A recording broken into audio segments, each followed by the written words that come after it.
വിശുദ്ധമായ റമദാനിന് ശേഷം ഏറ്റവും പവിത്രമായ നോമ്പാണ് മുഹറമിലെ നോമ്പ്, പ്രത്യേകിച്ചിട്ട് മുഹറം 10 നോമ്പ്.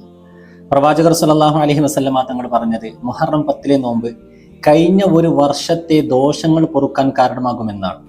മുഹറം 9 നോമ്പ് പ്രവാചകർ നോക്കിയിട്ടില്ല എങ്കിൽ പോലും നബി തങ്ങൾ അത് ആഗ്രഹിച്ചിരുന്നു എന്ന് ഹദീസുകളിൽ നിന്ന് കാണാൻ സാധിക്കും. മുഹറം 9 3 നോമ്പിന്റെ പ്രതിഫലം ലഭിക്കും. 9 നോമ്പ് കരുതലോട് കൂടെ മുഹറം മുഴുവനും നോമ്പ് നോക്കൽ സുന്നത്താണല്ലോ, ആ സുന്നത്തിനെയും കരുതുക. കൂട്ടത്തിൽ കഴിഞ്ഞ റമദാനിൽ ഒഴിവാക്കപ്പെട്ട നോമ്പിനെ ഖളാ വീട്ടുന്നു എന്നും കൂടി കരുതിയാൽ 3 നോമ്പിന്റെ പ്രതിഫലം ലഭിക്കും. മുഹറം 10 4 നോമ്പിന്റെ പ്രതിഫലം ലഭിക്കും. 10 നോമ്പ് കരുതലോട് കൂടെ മുഹറം മുഴുവനും നോമ്പ് നോക്കൽ സുന്നത്താണ്, ആ സുന്നത്തിനെയും കരുതുക. തിങ്കളാഴ്ച ദിവസം നോമ്പ് നോക്കൽ സുന്നത്താണല്ലോ, ആ സുന്നത്തിനെയും കരുതുക. കൂട്ടത്തിൽ കഴിഞ്ഞ റമദാനിൽ ഒഴിവാക്കപ്പെട്ട നോമ്പിനെ ഖളാ വീട്ടുന്നു എന്നും കൂടി കരുതിയാൽ മൊത്തത്തിൽ 4 നോമ്പിന്റെ പ്രതിഫലം ലഭിക്കുമെന്ന് ഫിഖഹിന്റെ പണ്ഡിതന്മാർ രേഖപ്പെടുത്തി വെക്കുന്നുണ്ട്. ശ്രദ്ധിക്കുക, ഷെയർ ചെയ്യാൻ മറക്കരുത്.